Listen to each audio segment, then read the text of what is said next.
الحمد لله رب العالمين والصلاة والسلام على من كان نبيا وآدم بين الماء والطين وعلى آله الطيبين الطاهرين وأصحابه الراشدين المهديين أجمعين. أما بعد فأعوذ بالله من الشيطان الرجيم. بسم الله الرحمن الرحيم. واصبر نفسك مع الذين يدعون ربهم بالغداة والعشي يبتغون فضلا من الله ورضوانا. صدق الله مولانا العظيم وبلغنا رسوله النبي الأمين الكريم ونحن على ذلك لمن الشاهدين والشاكرين. عزیزان محترم، بزرگوں، نوجوان ساتھیوں،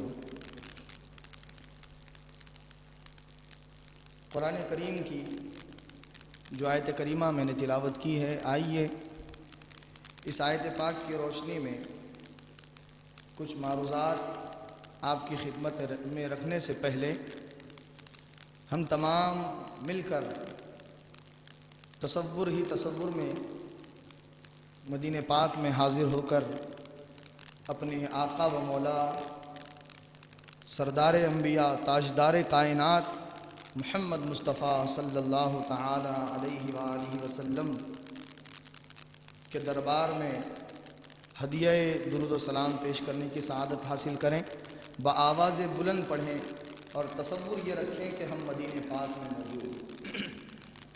سبز گنبد کا نظارہ ہماری آنکھوں کے سامنے ہے، ہم مواجہ شریف کے پاس کھڑے ہوئے ہیں اور حضور پر صلاۃ و سلام پیش کر رہے ہیں۔ اس تصور کے ساتھ پڑھیں: الصلاۃ والسلام علیک یا رسول اللہ، الصلاۃ والسلام علیک یا نبی اللہ، الصلاۃ والسلام علیک یا حبیب اللہ، صلی اللہ تعالی علیک وآلک واصحابک یا نور اللہ، صلی اللہ تعالی علیہ وسلم۔ عزیزان محترم، الحمدللہ اللہ رب العزت کا بے حد و شمار کرم ہے، احسان ہے، اس کے پیارے حبیب علیہ السلام کے نالے پاک کا تصدق ہے کہ ہم کچھ دینی معلومات حاصل کرنے کے لیے یہاں جمع ہیں۔ ہمارا یہ ہفتہ واری بزم، ہفتہ واری اجتماع، اس کا مقصد صرف یہ ہے کہ آج کے نوجوان کو ہم دین اسلام کی صحیح تعلیمات سے واقف کرائیں اور قرآن و حدیث کی روشنی میں حق سے آگاہ کریں کہ حق کیا ہے۔ لہذا احقاق حق کو ثابت کرنا اور ابطال باطل اور غلط اور جھوٹ کو غلط بتانا، اس مقصد سے ہمارا یہ بزم، ہمارا یہ اجتماع سجایا گیا ہے اور ہفتہ واری انشاءاللہ ہر ہفتہ سجایا جاتا رہے۔ ابھی جو آیت کریمہ میں نے تلاوت کی ہے دوستو، اس آیت کریمہ میں اللہ تبارک و تعالیٰ کا ہم سے کیا حکم ہے، اللہ رب العزت اس کلام میں ہم سے کیا فرما رہا ہے، کیا حکم ہم کو دیا جا رہا ہے، وہ سماعت کرنے سے پہلے چند باتیں اپنے ذہن میں اچھے طریقے سے بٹھا لیجئے تاکہ آگے کی گفتگو سمجھنے میں آسانی ہو۔ الحمدللہ اہل سنت و جماعت کے جتنے عقائد ہیں، ہمارے جو عقیدے ہیں، اللہ رب العزت کی ذات سے متعلق توحید پر مشتمل جو عقائد ہیں، پھر سرکار دو جہاں تاجدار کائنات سردار انبیاء محمد مصطفیٰ صلی اللہ تعالی علیہ وآلہ وسلم کی شان، آپ کی ذات سے متعلق عقیدہ رسالت سے متعلق جو ہمارے عقائد ہیں، پھر صحابہ کرام ہیں، اولیاء کرام ہیں، ان کے بارے میں جو بھی ہمارے عقیدے ہیں، یہ بات آپ ذہن میں رکھیں کہ یہ تمام کے تمام عقائد ٹھوس بنیادوں پر قائم ہیں۔ ایسی بات نہیں ہے کہ اگر ہم سرکار علیہ السلام کی شان علم غیب کے اعتبار سے بیان کرتے ہیں کہ حضور علیہ السلام کو، اللہ کے پیارے حبیب کو غیب کا علم ہے، تو یہ ہمارا عقیدہ ایسے ہی ایک خام خیال نہیں ہے، بلکہ اس عقیدے کے پیچھے قرآن اور حدیث کے بہت سارے بے شمار مضبوط دلائل موجود۔ اسی طریقے سے اگر ہمارا عقیدہ یہ ہے کہ سرکار علیہ السلام بروز قیامت شفاعت فرمائیں گے، گنہگاروں کی سفارش کریں گے، تو اس عقیدے کے پیچھے آیات موجود ہیں، قرآن کریم کی آیتیں موجود ہیں، احادیث موجود ہیں۔ یہ میں نے دو مثالیں آپ کے سامنے رکھی۔ ہمارے اہل سنت و جماعت کے جتنے بھی عقائد ہیں اور جو ہمارے معمولات ہیں، یعنی جو ہمارے اعمال، ہمارے طریقے ہیں، درود و سلام ہو، فاتحہ خوانی ہو، یا نماز کا جو طریقہ ہے نماز پڑھنے کا، اسی طریقے سے عرس کا موقع ہے، اعراس ہے، عرس منانا، اولیاء کرام ایصال ثواب کرنا، یہ جتنے بھی ہمارے معاملات ہیں یہ بھی ٹھوس بنیادوں پر قائم ہیں، یہ مضبوط دلائل سے ثابت ہے۔ یہ بات اپنے ذہن میں رکھیں۔ انہی ہمارے عقائد میں سے ایک عقیدہ اور ایک تصور یہ بھی ہے، ہم یہ بھی مانتے ہیں کہ اللہ تبارک و تعالیٰ کے صالح بندے جو ہوتے ہیں، نیک بندے، ان کی صحبت، ان کی معیت سے ہم کو ضرور فیض حاصل ہوتا ہے۔ بعض لوگوں کا یہ خیال ہے کہ کسی کی بھی صحبت سے، کسی کی بھی سنگت سے کچھ فائدہ حاصل نہیں ہوتا، چاہے اولیاء کرام کی صحبت ہو، انبیاء کرام کی سنگت ہو۔ انسان خود اپنے عمل کا مرہون منت ہوتا ہے، انسان کے اپنے عمل کا اس کو فائدہ پہنچتا ہے، کسی کی بھی صحبت، کسی کی بھی سنگت اور رفاقت اسے کوئی فائدہ نہیں دیتی۔ یہ جو تصور ہے یہ قرآن اور حدیث کے بالکل مخالف تصور ہے۔ قرآن کیا کہتا ہے، حدیث کیا کہتی ہے، ہمیں دین اسلام اس سلسلے میں کیا رہنمائی کرتا ہے، تو آج انشاءاللہ اسی پر میں مختصر گفتگو کروں گا۔ انشاءاللہ حضرت العلامہ مولانا حافظ و قاری محمد مجیب خان نقشبندی و قادری دامت برکاتہم العالیہ، شیخ الجامعہ الجامعۃ السنیہ دارالعلوم طیبہ، حضرت بھی انشاءاللہ ابھی تشریف لانے والے ہیں۔ ابھی انشاءاللہ حضرت کی تشریف آوری ہوگی، میں حضرت کے آنے تک آپ کے سامنے چند معروضات رکھوں گا۔ تو بات یہ سمجھنے کی ہے کہ صالحین، نیک لوگوں کی صحبت اور سنگت، اس کا فائدہ ہوتا ہے یا نہیں ہوتا۔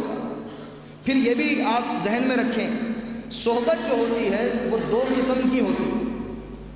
بنیادی طور پہ سنگت دو قسم کی ہوتی ہے، ایک ظاہری صحبت ہوتی ہے، ظاہراً ہم کسی کی صحبت میں، سنگت میں رہیں، کسی کے ساتھ رہیں، یہ ظاہری صحبت ہے۔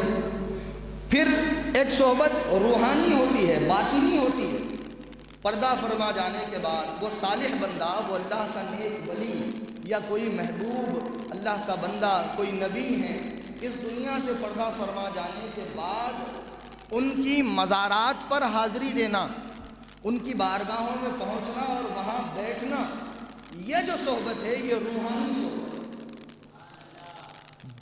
ہے۔ ظاہری صحبت اس کا بھی فائدہ حاصل ہوتا ہے، اور جو روحانی صحبت ہے، وفات کے بعد جو سنگت ہمیں نصیب ہوتی ہے اللہ کے نیک بندوں کی وفات اور اس دنیا سے پردہ فرما جانے کے بعد، وہ جو سنگت ہے، وہ جو صحبت ہے، اس سے بھی ضرور فیض حاصل ہوتا ہے۔ یہ بات آپ ذہن میں رکھیں۔ اب آئیے قرآن کریم کی اس آیت کریمہ کا مفہوم سمجھیں۔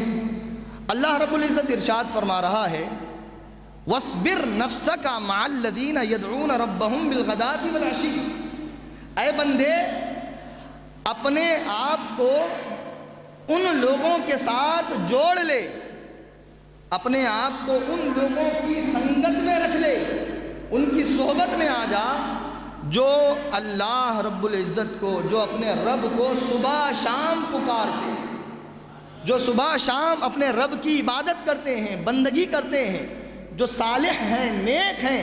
اے بندے تو بھی اگر کچھ اللہ کا قرب حاصل کرنا چاہتا ہے اور اللہ کی طرف سے رحمتیں برکتیں حاصل کرنا چاہتا ہے تو پھر میرے ان بندوں کے ساتھ ان کی صحبت میں آ جا جو بندے صبح شام مجھے پکارتے، صبح شام جو بندے اللہ کی بندگی میں لگے ہوئے ہیں، یعنی اللہ کے اولیاء صالحین۔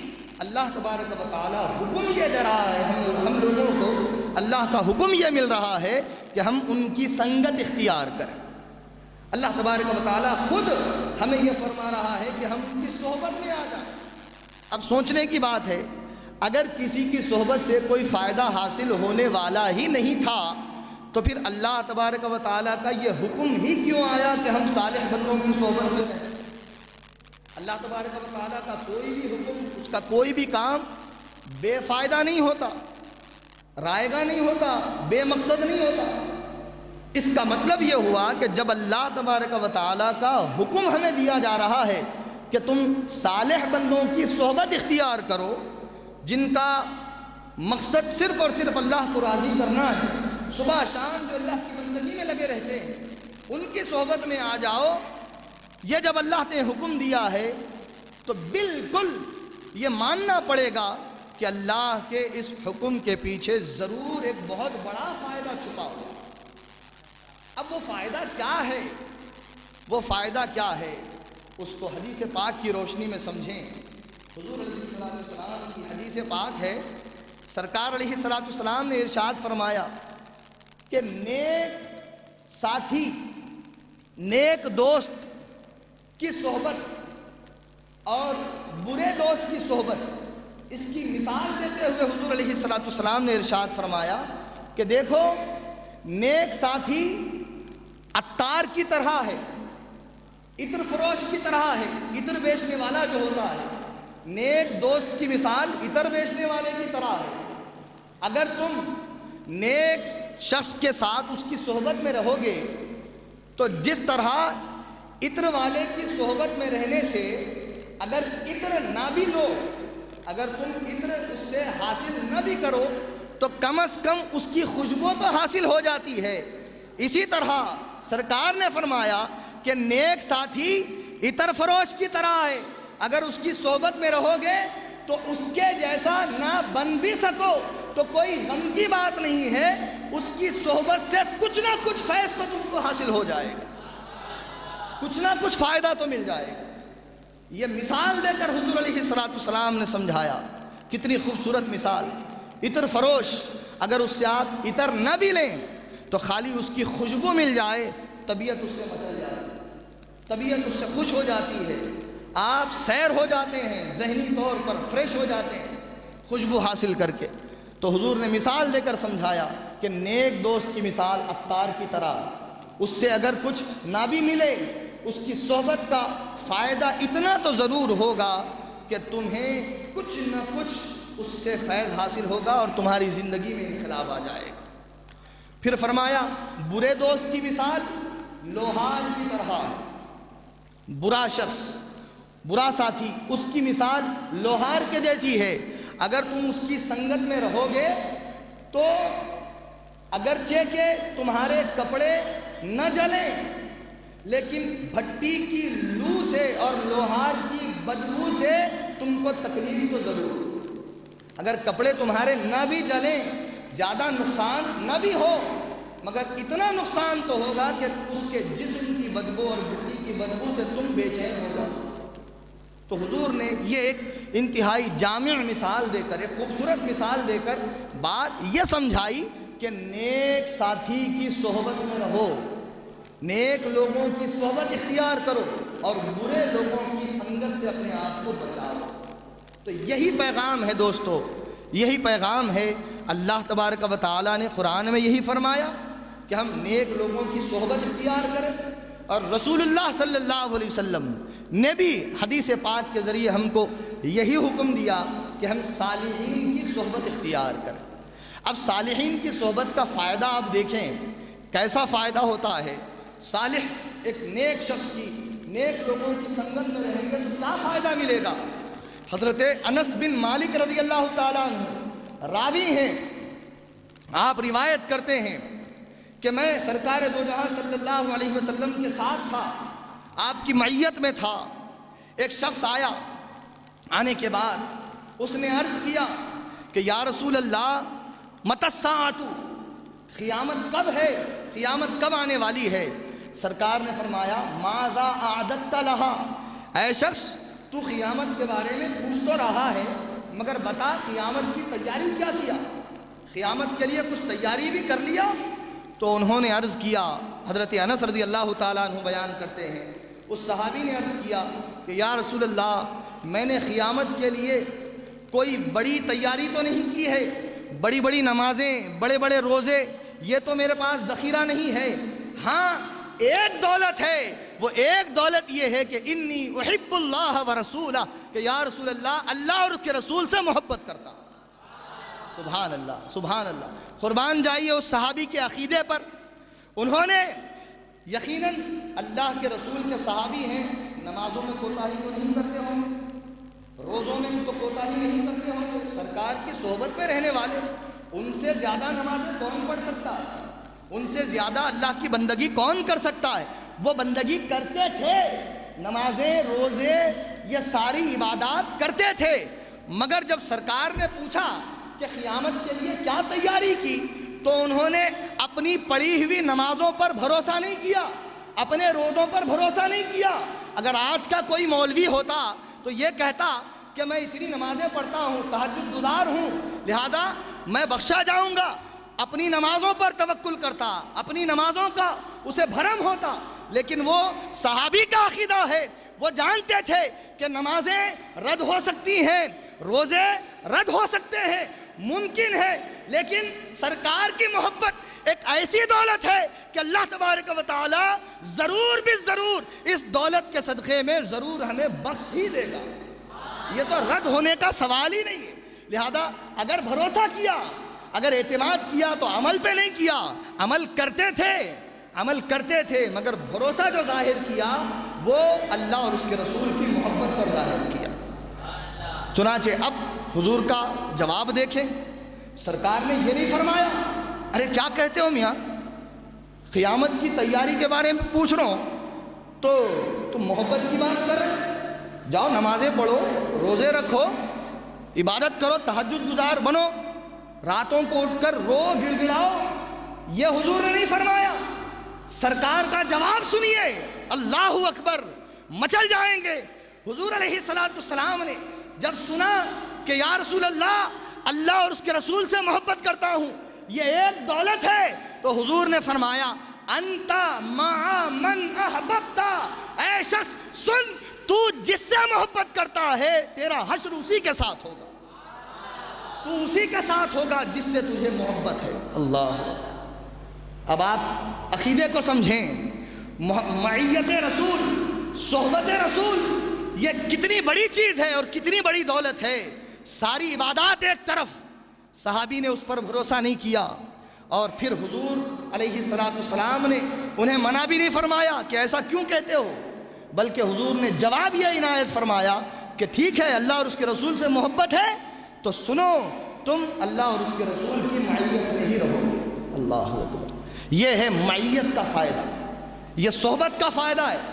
آج لوگ کہتے ہیں کہ بزرگان دین کی صحبت سے کیا ملنے والا ہے، ہر ایک آدمی اپنے عمل کا ذمہ دار ہے، خود عمل کریں گے، لہا ما کسبت وعلیہا ما اکتسبت، یہ 1 2 3 آیتیں یاد ہوتی ہیں کہ ہر انسان کو جو وہ کیا اسی کا فائدہ ملنے والا ہے. لا تزر وازرۃ وزر اخری، کوئی بھی جان کسی دوسرے کا بوجھ نہیں اٹھائے گی. یہ گناہوں کے بارے میں ہے، لیکن لا کے اس کو نیکیوں پہ فٹ کر دیتے ہیں. اللہ نے فرمایا کہ کوئی جان کسی کا بوجھ نہیں اٹھائے گی، مطلب کسی ایک کا گناہ دوسرے پر نہیں ڈالا جائے گا، یہ مطلب ہے. اس کو لا کے کوئی بھی کسی کے بھی صحبت میں رہے، کسی کے بھی ساتھ رہے، اس کا کسی کو کچھ فائدہ حاصل نہیں ہونے والا ہے. یہ تصور ان آیات کا پیش کیا جاتا ہے، یہ معنی پیش کیا جاتا ہے، اور مکاری اور فریب کاری سے کام لیا جاتا ہے. ایسے لوگوں سے بچنے کی ضرورت ہے. دوستو یہ فتنوں کا دور ہے. آج انبیاء کرام کی شان میں گستاخیاں ہو رہی ہیں، صحابہ کرام کی شان میں گستاخیاں ہو رہی ہیں، اور اولیاء کرام کی شان میں مغلظات بکے جا رہے ہیں. کھلے بندوں مائکوں کو کھول کر گستاخیاں کی جا رہی ہیں، کسی کا ڈر نہیں ہے. اور یہ کیوں ہو رہا ہے؟ اور یہ سب کچھ جو ہو رہا ہے، یہ سب کچھ دین اور اسلام کی آڑ لے کر، دین کا نام لے کر ہو رہا ہے. کوئی یہ نہیں کہہ رہا. حضرت تشریف لا چکے ہیں، انشاءاللہ میں اپنی بات مختصر کروں گا. حضرت کا خطاب سننا ہے، حضرت کا استقبال کریں. نعرہ تکبیر، نعرہ رسالت، نعرہ رسالت، نعرہ غوث، نعرہ خواجہ، نعرہ غوث، نعرہ خواجہ.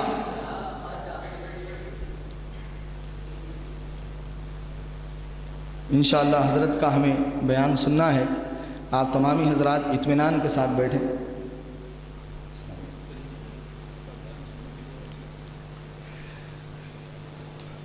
تشریف رکھیں. تو میں یہ عرض کر رہا تھا کہ معیت اور صحبت، صالحین کی صحبت، یہ کبھی بھی رائے گاں جانے والی چیز نہیں. سرکار دو جہاں صلی اللہ علیہ وسلم کی یہ حدیث پاک آپ نے سماعت کی. پھر اس کے بعد جب یہ جواب حضور علیہ السلام نے عنایت فرمایا، انت مع من احببت، کہ تو اسی کے ساتھ رہے گا جس سے تجھے محبت ہے، تو حضرت انس بن مالک رضی اللہ تعالیٰ عنہ بیان کرتے ہیں، یہ جواب سننے کے بعد ہم جتنے صحابہ وہاں پہ موجود تھے، اب حضرت انس بن مالک رضی اللہ تعالیٰ عنہ کا عمل دیکھیے. آپ بیان کرتے ہیں کہ ہم جتنے بھی وہاں تھے، ہم زندگی میں کبھی اتنا خوش نہیں ہوئے تھے جتنا یہ جواب سن کر خوش ہوئے. کیوں؟ کیونکہ صحابہ کی آرزو ہی یہ ہوتی تھی کہ ہر لمحہ سرکار علیہ السلام کی صحبت میں بسر ہو جائے، سرکار کی صحبت مل جائے، بس یہ اتنا ہی ان کی آرزو اور یہی تمنا ان کی ہوتی تھی. ایک صحابی حضرت عائشہ صدیقہ رضی اللہ تعالیٰ عنہ سے روایت ہے، آپ بیان کرتی ہیں کہ ایک صحابی رسول سرکار کی بارگاہ میں آئے، ایک اعرابی آئے. آنے کے بعد عرض کیا کہ یا رسول اللہ، آپ مجھے میری جان سے زیادہ محبوب ہیں. صحابہ کی تمنا کیا ہوتی تھی وہ بتا رہا، صحابہ کی آرزو کیا ہوتی تھی. انہوں نے عرض کیا یا رسول اللہ، میری جان سے بڑھ کر آپ مجھے محبوب ہیں. پھر فرمایا کہ آپ میرے اہل، میری اولاد سے بڑھ کر مجھے محبوب ہیں. یا رسول اللہ، جب میں گھر میں ہوتا ہوں تو آپ کو یاد کر کے بے چین ہو جاتا ہوں، اور آپ کی بارگاہ میں آ جاتا ہوں، آپ کو دیکھ کر سکون مل جاتا ہے، مگر یہ فکر لاحق ہے کہ کل جب انتقال ہو جائے گا، وصال ہو جائے گا اور جنت میں ہم جائیں گے آپ کے صدقے میں، تو نہیں معلوم آپ تو رفعت مع النبیین، آپ تو انبیاء کرام کے ساتھ بلند درجات میں ہوں گے، میرا کہاں مقام ہوگا، وہاں دیدار ہوگا یا نہیں ہوگا. یہ سوچ کر بے چین ہو جاتا ہوں، تڑپ جاتا ہوں. تو اس وقت حضور علیہ السلام نے فرمایا، المرء مع من احب. سنو، بے چین ہونے کی کوئی ضرورت نہیں ہے، انسان اسی کے ساتھ رہے گا دنیا میں جس سے اسے محبت ہے. سبحان اللہ. سرکار علیہ السلام کا یہ جواب سن کر ان کو سکون آ گیا، چین آ گیا. تو یہ صحابہ کرام کی آرزو ہوتی تھی. تو حضرت انس بن مالک رضی اللہ تعالیٰ عنہ نے جب جواب سنا تو سننے کے بعد آپ بیان کرتے ہیں کہ ہم اتنا خوش ہو گئے کہ اتنی خوشی کبھی محسوس نہیں ہوئی. پھر اس کے بعد آپ نے اعلان کر دیا، بلند آواز سے آپ نے فرمایا، انی احب اللہ، انی احبک وَأُحِبُّ أَبَا بَكْرٍ وَعُمَرَ. یا رسول اللہ، میں آپ سے محبت کرتا ہوں، ابو بکر سے محبت کرتا ہوں، اور میں عمر سے محبت کرتا ہوں اور میں امید رکھتا ہوں، مجھے امید ہے کہ کل بروز قیامت میرا حشر آپ لوگوں کے ساتھ ہی ہوگا، انہی لوگوں کے ساتھ ہوگا، اگرچہ کہ میرا عمل ان کے برابر نہ ہو، اگرچہ کہ میں عمل میں ویسا نہ ہو پاؤں، ابو بکر کے جیسا میرا عمل نہ بن پائے، عمر کے جیسا میرا عمل نہ ہو پائے، ان کی شخصیات تو بہت بلند ہے، لیکن مجھے اللہ کی ذات سے امید ہے اور آپ کے قول پر پورا اعتماد ہے۔ آپ نے فرمایا کہ جس سے محبت ہوگی اسی کے ساتھ رہو گے، یا رسول اللہ اس پر یقین ہے، اس لیے امید رکھتا ہوں کہ کل ان کے ساتھ میں رہوں گا۔ اللہ، یہ صحابہ کرام کے عقیدے تھے دوستو۔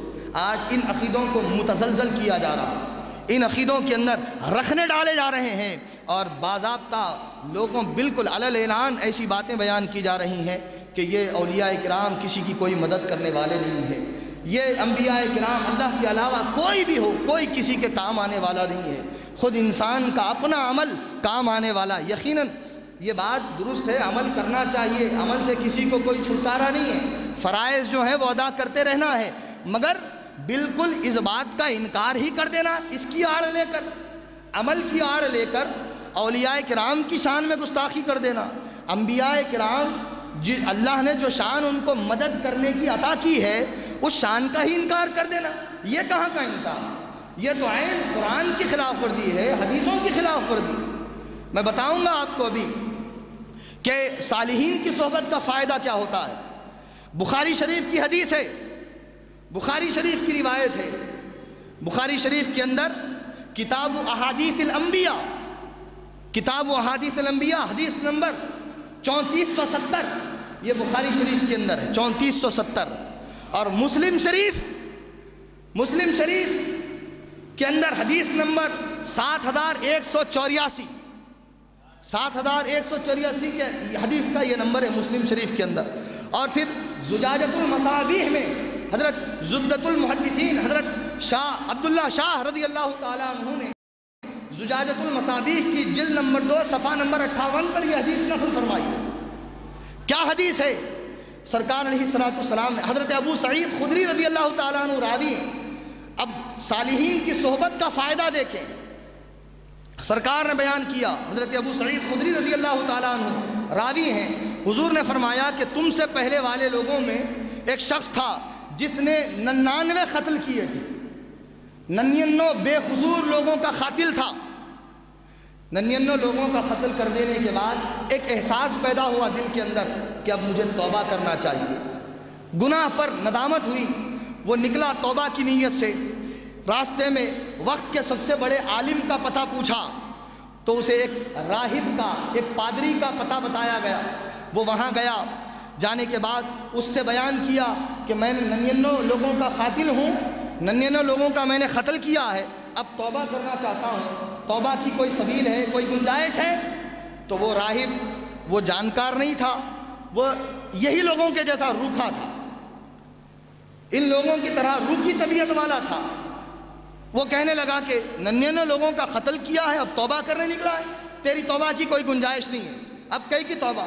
تو اس نے اس آدمی، حدیث میں آتا ہے سرکار علیہ السلام نے بیان فرمایا کہ اس نے اس آدمی کا بھی قتل کر دیا اور 100 کا عدد پورا کر دیا، قتل کرنے میں سنچری بنا دیا، 100 لوگوں کو قتل کر دیا۔ پھر اس کے بعد لوگوں سے پوچھا وقت کے بڑے عالم کے بارے میں، ایک عالم کا پتہ بتایا گیا، وہاں وہ گیا، جانے کے بعد پوچھا کہ 100 لوگوں کا میں قاتل ہوں، توبہ کرنا چاہتا ہوں، توبہ کی کوئی گنجائش ہے؟ تو انہوں نے بیان کیا توبہ کا معاملہ تمہارا اور اللہ کا معاملہ ہے، تمہاری توبہ اور اللہ کے درمیان کون حائل ہو سکتا ہے؟ اللہ تبارک و تعالیٰ چاہے 100 لوگوں کے قاتل سے بھی اگر وہ توبہ کرنا چاہے تو اللہ کا معاملہ ہے، چاہے تو وہ معاف کر دے، بخش دے، چاہے تو گرفت کرے۔ تمہاری توبہ اور اللہ کے درمیان کوئی حائل نہیں ہو سکتا۔ جاؤ فلاں بستی میں جاؤ، وہاں اللہ کے صالح بندے رہتے ہیں، نیک بندے رہتے ہیں، ان کی صحبت میں رہو، اور یہاں واپس لوٹ کر مت آؤ، یہاں برے لوگ رہتے ہیں، ان کی صحبت میں جاؤ، وہاں جا کر وہیں رہ جاؤ۔ اب وہ شخص نکلا، راستے میں چلتے چلتے بیچوں بیچ پہنچا، جہاں سے نکلا تھا وہاں اور جہاں جانا تھا، یہ جہاں جانا تھا جو منزل تھی بالکل راستے کے بیچوں بیچ پہنچا۔ پہنچنے کے بعد اس پر موت کی کیفیت طاری ہو گئی، نزا کا وقت آ گیا، لیکن وہ سچی نیت کے ساتھ نکلا تھا۔ چلنے کی قوت نہیں رہی، رگڑتے ہوئے سینے کے بل گھسیٹتے ہوئے وہ صالحین کی بستی کی طرف چلا۔ آخرکار ابھی پہنچ نہیں پایا تھا کہ انتقال ہو گیا۔ اب حدیث پاک میں آتا ہے، سرکار بیان کرتے ہیں کہ رحمت کے فرشتے آ گئے، عذاب کے فرشتے بھی آ گئے۔ دونوں فرشتوں میں مکالمہ ہوا، دونوں فرشتوں کے درمیان تنازع ہوا۔ رحمت کے فرشتے یہ کہنے لگے کہ یہ سچی توبہ کی نیت کر کے نکلا تھا، اس کی روح ہم لے کے جائیں گے۔ ادھر عذاب کے فرشتوں نے یہ کہا 100 لوگوں کا قاتل ہے، زندگی میں کبھی کوئی نیک عمل نہیں کیا، اس کی روح ہم لے کے جائیں گے۔ پھر اللہ تبارک و تعالیٰ ہی ایک فرشتے کو انسان کی شکل میں فیصلہ کرنے کے لیے بھیجتا ہے۔ وہ انسان کی شکل میں آتا ہے، فرشتوں کے دونوں گروہ اپنا معاملہ اس کے حوالے کرتے ہیں اور وہ فیصلہ کرتا ہے۔ اور روایت میں یہ آتا ہے کہ اللہ تبارک و تعالیٰ نے فیصلہ سازی کا طریقہ بھی خود بتا کے بھیجا تھا۔ فیصلہ وہ کس طرح کرے، کیسا فیصلہ کرے، یہ طریقہ بھی اللہ تعالیٰ نے اس کو سکھا کر بھیجا تھا۔ اللہ نے یہ فرمایا تھا کہ تم جاؤ، جانے کے بعد یہ کہو کہ زمین کی پیمائش کی جائے، زمین کو ماپا جائے، جہاں سے وہ نکلا، جہاں پہنچا، جہاں اسے جانا تھا، ان دونوں کے درمیان راستہ کہاں کا کم ہے، فاصلہ کتنا، کون سے حصے کا فاصلہ کم ہے، پیمائش کرو، جدھر کا فاصلہ کم ہے اس کو ادھر کے لوگوں میں شمار کر لو۔ یہ طریقہ اللہ نے بتا کر بھیجا تھا۔ اور پھر ادھر اس کو بھیجا، ادھر زمین کو اللہ نے حکم دیا، جہاں سے وہ نکلا تھا ادھر کی زمین کو حکم دیا، اے زمین تو پھیل جا، اور جہاں جا رہا تھا صالحین کی بستی، اس زمین کو حکم دیا کہ تو سمٹ جا، چھوٹی ہو جا۔ اللہ اکبر۔ جب بخشنے پر آتا ہے اللہ تبارک و تعالیٰ تو بہانے بھی خود بناتا ہے۔ اللہ تعالیٰ جب بخشنا چاہتا ہے تو ذریعہ بھی اللہ تبارک و تعالیٰ خود بنا دیتا ہے۔ اب صالحین کی صحبت کی برکت دیکھیے، وہ شخص زمین کو ماپا گیا، جہاں سے وہ نکلا تھا وہ فاصلہ زیادہ نکلا، اور جہاں اسے پہنچنا تھا وہ صالحین کی بستی، ادھر کی جگہ اور ادھر کا فاصلہ کم نکلا، لہذا اس کو صالحین میں شمار کر کے رحمت کے فرشتے اس کو لے گئے، اس کی روح رحمت کے فرشتے لے گئے۔ یہ 100 لوگوں کا قاتل تھا، لیکن صالحین کی بستی کی طرف جا رہا تھا، ابھی ان سے ملا بھی نہیں تھا، ارادہ پکا تھا، نیت سچی تھی، اخلاص تھا۔ صالحین کی برکت یہ ہوئی کہ اللہ تبارک و تعالیٰ نے ان کی صحبت اختیار کرنے کی نیت سچی ہونے کی وجہ سے 100 لوگوں کے قتل کے جرم کو بھی معاف فرما دیا۔ یہ حدیث پاک ہے، بخاری میں بھی ہے، مسلم شریف کے اندر بھی۔ بخاری کا یاد رکھیں، حدیث نمبر 3470 3470، اور مسلم شریف کے اندر 7184 7184 یہ حدیث نمبر ہے۔ تو دوستو بات کیا معلوم ہوئی؟ صالحین کی صحبت اور ان کی سنگت کا فائدہ ہوتا ہے یا نہیں ہوتا؟ ہوتا ہے، بالکل، یہ حق ہے نہیں ہے، قرآن کا حکم ہے۔ اللہ نے فرمایا کونوا مع الصادقین، سچے لوگوں کے ساتھ رہو۔ آج سورہ فاتحہ پڑھتے ہیں، سورہ فاتحہ میں اللہ تبارک و تعالیٰ نے دعا کیا سکھائی؟ اہدنا الصراط المستقیم، ہم کو سیدھے راستے پر چلا۔ سیدھا راستہ کون سا؟ صراط الاسلام، یہی ہے آیت میں، صراط الاسلام ہے آگے کی آیت، اسلام کا راستہ۔ صراط القرآن، قرآن کا راستہ، یہ ہے نہیں، یہ آیت تو نہیں ہے نا اہدنا الصراط المستقیم کے بعد؟ اہدنا الصراط المستقیم کے بعد کون سی آیت ہے؟ صراط الذین انعمت علیہم۔ اس کا معنی کیا ہے؟ اے اللہ ہم کو سیدھا راستہ چلا، ان لوگوں کا راستہ جس پر تیرا انعام ہے، یعنی تیرے صالح بندوں کا راستہ ہم کو چلا۔ اللہ تعالیٰ اگر چاہتا تو یوں بھی فرما سکتا تھا، سیدھا راستہ کون سا ہے؟ صراط القرآن۔ آج لوگ کہتے ہیں ان کے پاس جانے کی ضرورت نہیں ہے، ان کی صحبت، ان کی سنگت، ان کی تقلید، ان کو ماننا، ان کو ماننا، سیدھا قرآن اللہ کی کتاب ہے، اس کی پیروی کر لو، حدیث رسول ہے، اس کی بات، اس کی پیروی کر لو، بس کسی کی بھی تقلید کی ضرورت نہیں ہے۔ مگر یہ آیت بتا رہی ہے کہ تقلید کے بغیر صراط مستقیم حاصل ہی نہیں ہو سکتا، کیونکہ سیدھا راستہ انہی لوگوں کا ہے جن پر اللہ نے پہلے سے انعام کیا ہے۔ وہ کون ہے؟ دوسرے اللہ تبارک و تعالیٰ نے دوسرے مقام پہ اس کا خلاصہ فرمایا، اس کی وضاحت فرمائی کہ اولئک انعم اللہ علیہم من النبیین والصدیقین والشہداء والصالحین۔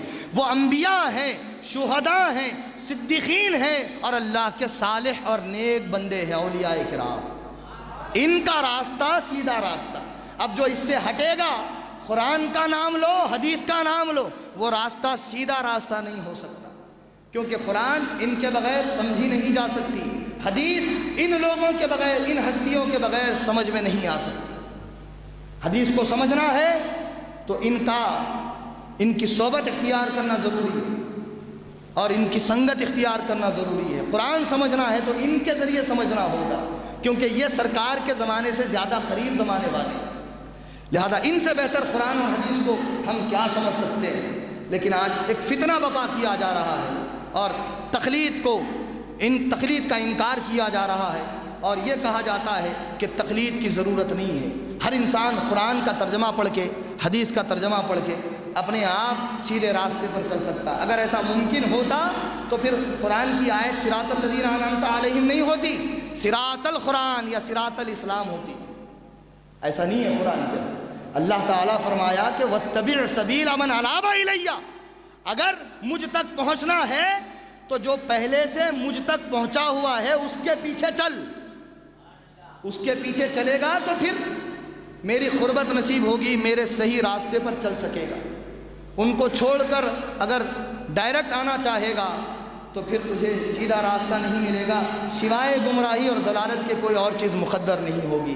تو دوستو، یہ جو فتنہ ہے تقلید سے انکار، تقلید کا انکار کیا جاتا ہے اور اپنے آپ کو حدیث والے کہا جاتا ہے، یہ فتنے سے آپ ہوشیار رہیں، اولیاء کرام کی صحبت، ان کی سنگت اختیار کریں۔ ظاہری صحبت کی میں نے دو قسمیں عرض کی، ایک صحبت ظاہری ہوتی ہے، جو ظاہری زندگی میں ہم کسی کی صحبت میں رہتے ہیں، وہ ظاہری صحبت ہے، اور پھر وفات کے بعد ان کی بارگاہوں میں حاضر ہونا، مزارات پر جانا، وہاں بیٹھنا اور وہاں جا کر ان کی صحبت اختیار کرنا، یہ روحانی صحبت ہے، یہ بھی ثابت ہے اور اس کا بھی فائدہ حاصل ہوتا ہے۔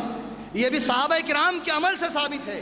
سرکار حضرت عمر فاروق رضی اللہ تعالیٰ عنہ کے زمانے میں دوستو انتقال کے بعد مزارات پر ہم جاتے ہیں، اولیاء کرام کے پاس، انبیاء کرام کے پاس حاضری دیتے ہیں، تو وہ ہماری باتیں وہ سنتے ہیں، ہماری مدد کرتے ہیں یا نہیں کرتے۔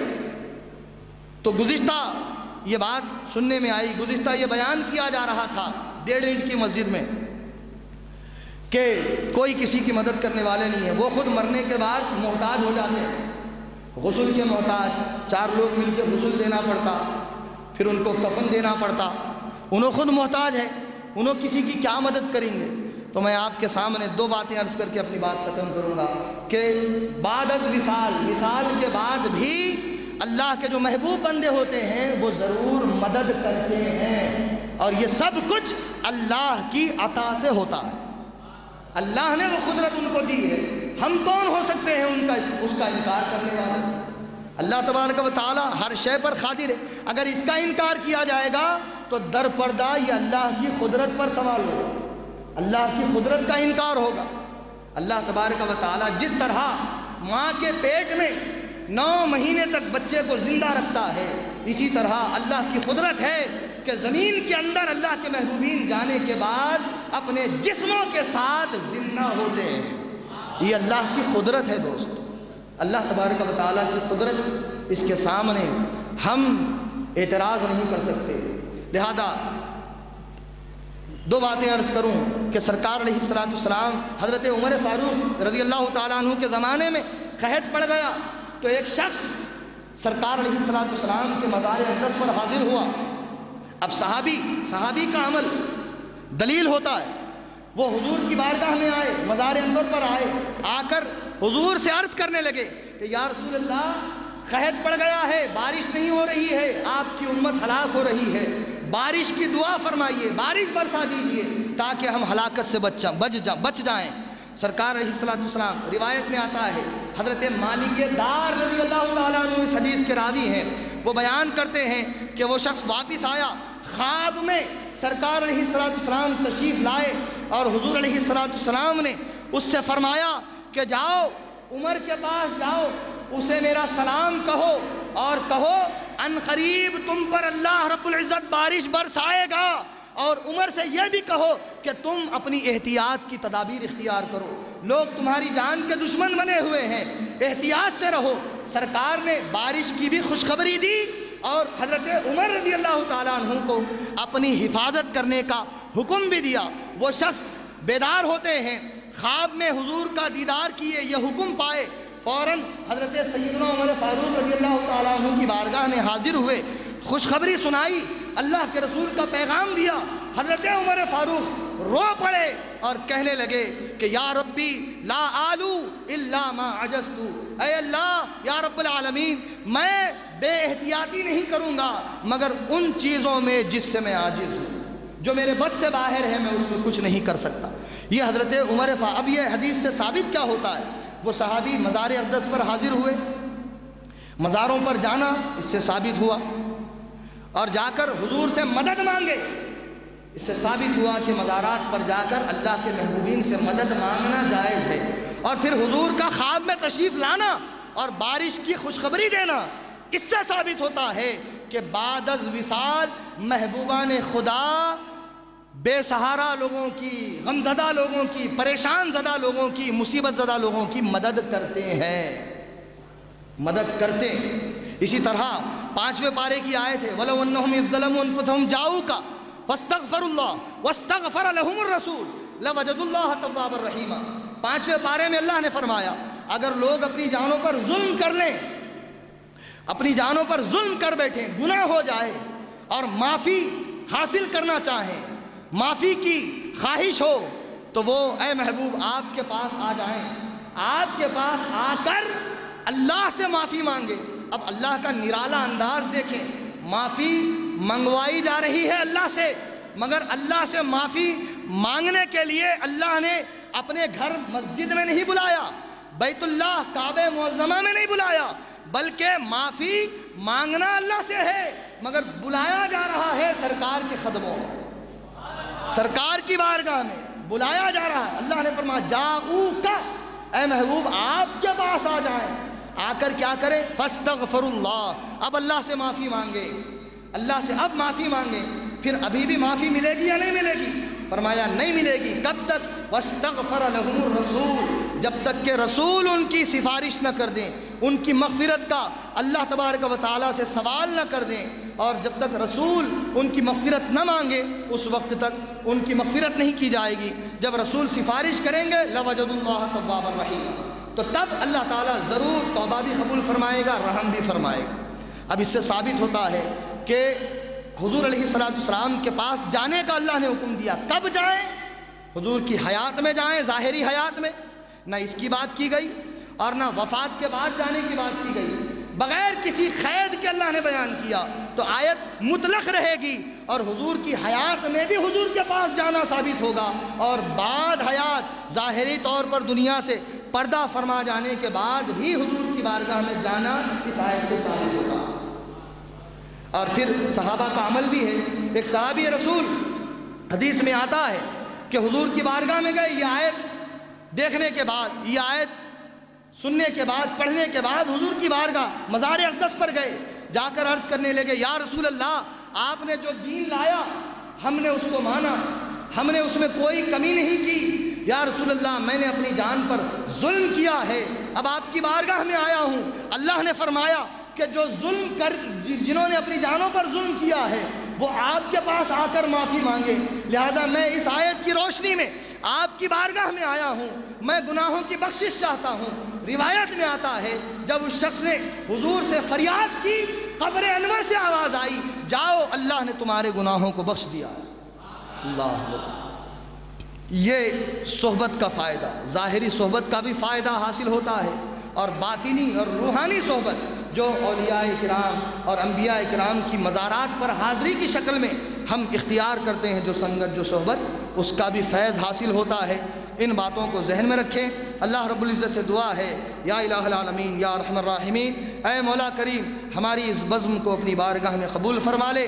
سرکار دو جہاں صلی اللہ علیہ وسلم کی محبت میں جینے مرنے کی توفیق عطا فرما، اور جو فتنے مولا اٹھ رہے ہیں ان فتنوں سے ہمارے ایمان و عقیدے کی اور ہماری آئندہ نسلوں کے ایمان و عقیدے کی حفاظت فرما۔ ہم تمام کے ایمان اور عقیدے کو اپنے حبیب کے صدقے میں مولا تا قیامت اس کی حفاظت فرماتے رہے، اور سرکار علیہ السلام کی غلامی میں جینے مرنے کی توفیق عطا فرما۔ وآخر دعوانا ان الحمدللہ رب العالمین۔ اب میں حضرت کو دعوت خطاب دیتا ہوں، حضرت تشریف لائیں، آئیے حضرت کا استقبال کریں۔ نعرہ تکبیر، نعرہ رسالت۔